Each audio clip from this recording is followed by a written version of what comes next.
Welcome back in Overtime with Kuhrts and Middleton. ESPN 690 is the station, and we are blessed to be joined right now by the one and only Jay Williams. You hear him in the morning.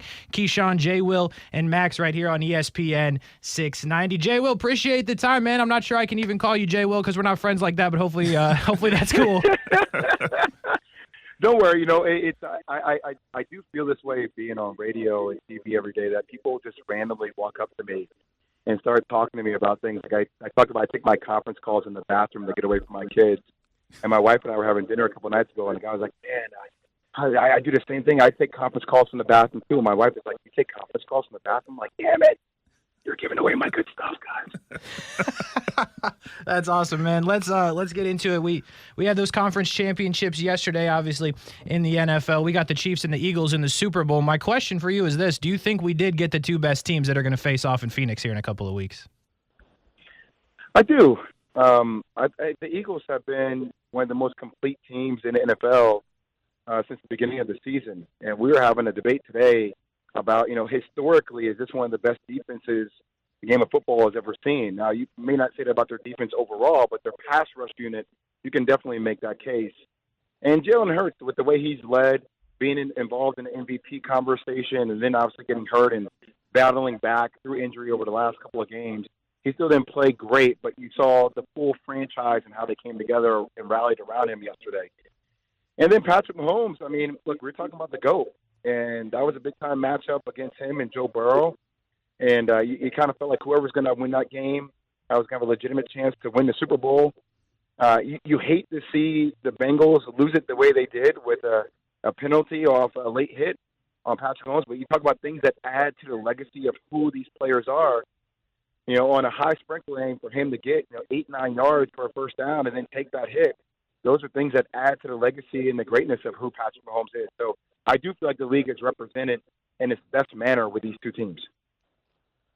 And Jay, Brian here again, man. Again, thanks for joining us. So we hear from athletes and coaches all the time that you can't blame one play. You can't blame the official per se for a loss, for a reason why the team is not pulling out a victory. But I'm looking at that Bengals-Chiefs games. There was some questionable calls. And then even in the NBA, the big hoopla over that final play in the fourth quarter with Jason Tatum and LeBron. And, personally, I think that you can blame the refs and you can blame one play. Like, do you agree with that? Or are you like, nah, you still have other points in the game where you could react better in order to have a better outcome? 1,000% I agree with that. I blame the refs for all my losses. Okay. But it's like one of those things that you never say publicly. You can say it internally, or you can, if you do make a public statement like, yeah, that was a one call, whatever.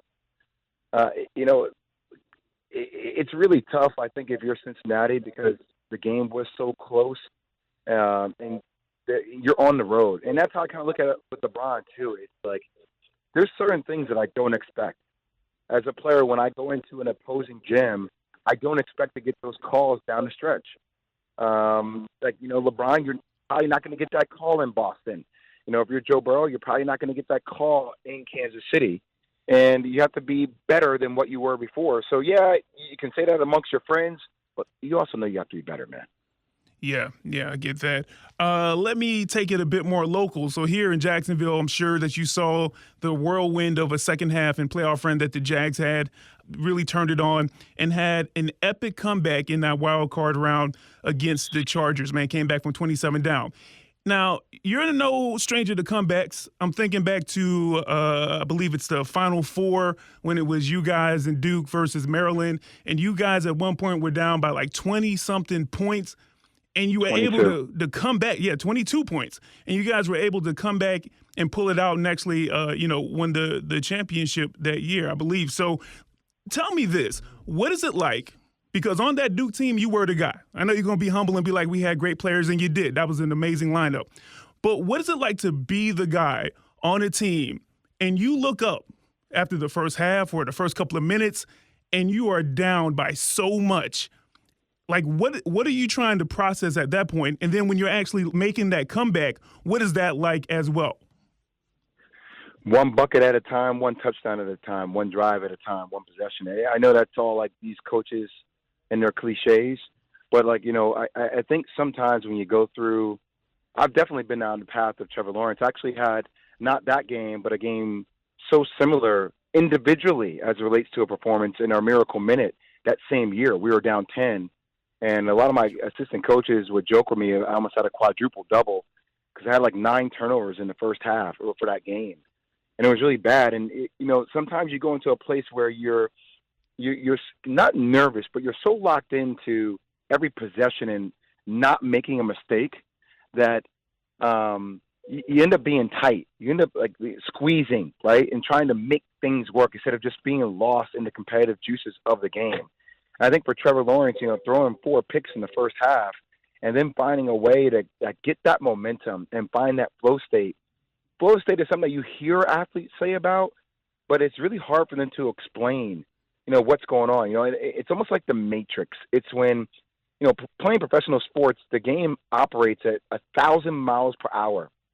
And sometimes you play the game at 1,000 miles per hour. And then there's those sweet moments within the game where the game is just going at 1 mile per hour.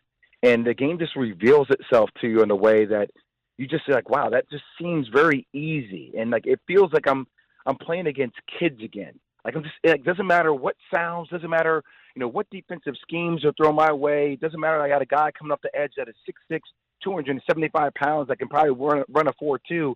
Like, I could just move. And I think for Trevor Lawrence, we saw what that epitome level is that he can get to.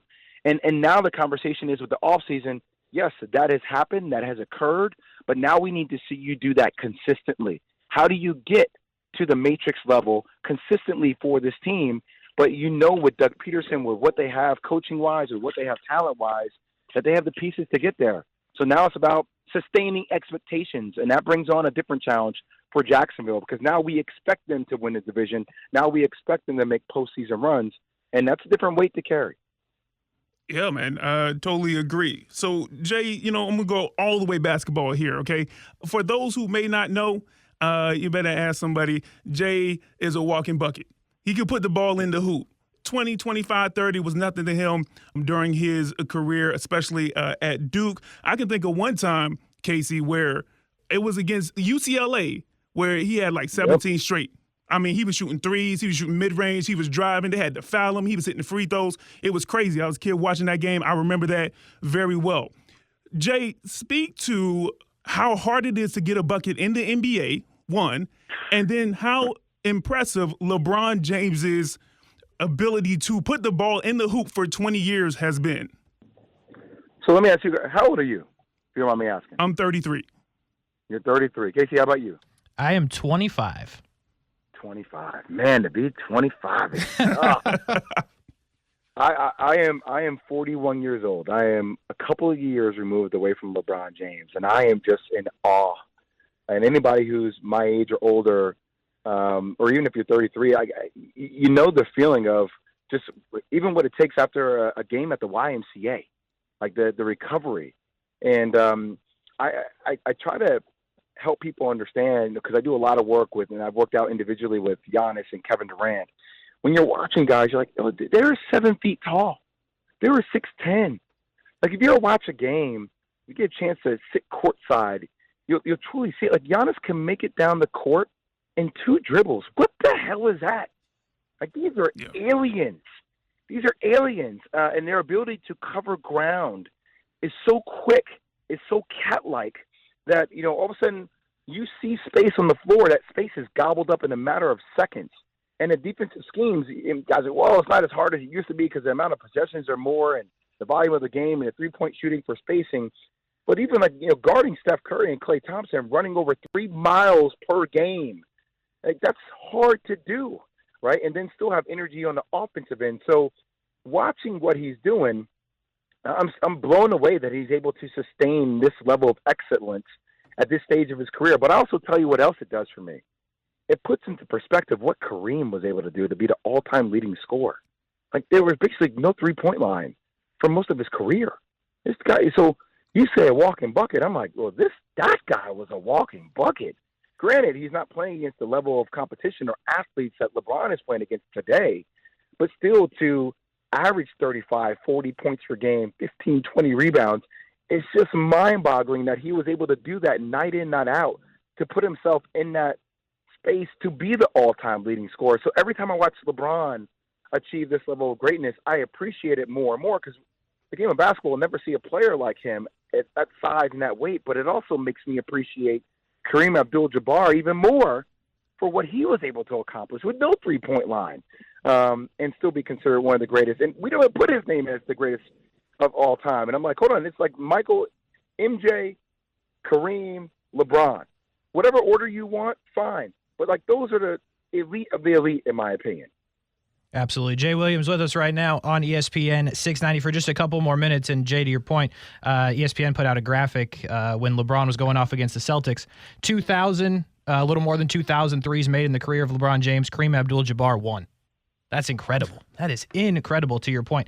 Let me ask you this, though. I know you keep up with the Duke players in the NBA, and the Orlando Magic, I think, have a really good one in Paolo Banchero. What have you seen from him since he's been in the league? And talk about, I think that he is similar to what you just described. Giannis and those guys are not to that scale yet, but kind of feels like an alien. He's big, he can run, he can make every play. Talk a little bit about Paolo, if you would. Well, and when I used to watch him at Duke, a lot of times it's hard for people to see what the pro talent is because players are a lot smaller. You can also compact the lane a lot more. I used to be so flustered because when I would turn the corner, I would see three guys sitting in the lane, right? And you're like, oh, God, here comes a kick out or whatever, you make the right play. And for Paolo being utilized as like a four kind of back to the basket type player, Carlos Boozer had a lot of those similarities, right, where he's like, Jay, I'm more of a perimeter-oriented player, but coming out of high school, but now I'm playing my back to the basket. But it was a different skill set that I think Paolo learned how to use that he can obviously apply now as an NBA player when switches occur for smaller guys guarding him. But, the skill set that this guy has is off the charts. What he's able to do on the perimeter, the size, the frame, the shot-making ability, his mid-range game. He's worked on his shot. The conditioning is getting there. He's the rookie of the year, in my opinion. And I think the Orlando Magic is one of the most exciting teams. Just think about like the youthful talent, the size they have on the floor. Jonathan Isaac coming back playing now. It's just it's so great to see him start to reach this peak of where he's getting like the Magic is getting national recognition, right? And it starts with Paolo Banchero. So I think he is a superstar in this league for years to come. And I think it's also great that he's not getting national attention as much as he should, so they can work through, because they still have some decisions to make as a roster about where they're going to be before they start knocking on the door in the Eastern Conference. Absolutely. Jay, last one for you. I know you got to run. You just talked about the national recognition. I went on a little tirade the other day about how I feel like Luka should have more pump. He should be the face of the league, all this stuff. And then Brian's arguing with me that he gets enough pump. Does Luka get enough love, and do you think he should be more pushed towards the face of the league? I think Luka is one of the most unique talents we have in the game of basketball, and he should be praised for that. And getting to the Western Conference Finals last year was a great step in that direction. You got to win, though, man. You got to keep winning. And I think for Luka, we reward winning. Unless you're LeBron James, who you consider one of the greatest of all time, we're going to talk about you every single night. But for Luka, I think it's taking like, how does he get his team, and how does Mark Cuban help Luka get their team over the hump by winning the chip, right? And I think that's the next step for Luka to become the face of the NBA. I'm going to tell you guys right now, I know we'll talk about it because it's exciting. Like, even what's going on with Ja Morant, like the level of play and how he does it, it still feels to me like Luka is a little bit like a James Harden type. Because he's required to do so much all the time that you wonder if we were to create a different system around you, would you be more successful in the NBA? Because I've seen this movie before with James, where it's like he has to be the passer, he has to be the scorer, he has to do all this stuff. And now I'm seeing James with Philly. I'm like, maybe this should be the James Harden that's actually going to be appreciated for what he brings to the table. And I'm wondering if that same suit happens to Luka, frankly.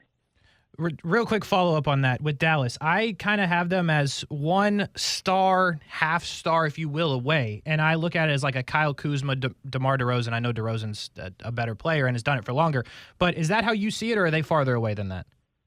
No, I think you're accurate with that. I think Kyle Kuzma is going to get signed to a pretty big deal with Washington now. You saw that with them giving away Rui Hachimura. Right. But I do believe like a player that can fit in his style, but it also can Luka age with this style of play? Can he do that? And I think as he gets a little bit older, you got to find people that can relieve him from some of those responsibilities. Absolutely. Jay Williams, man, I really appreciate it. I know we kept you a couple minutes long, but thank you so much for joining us, and let's do it again sometime. All right, guys. Thanks, guys. Have a good one. Thank you. Too.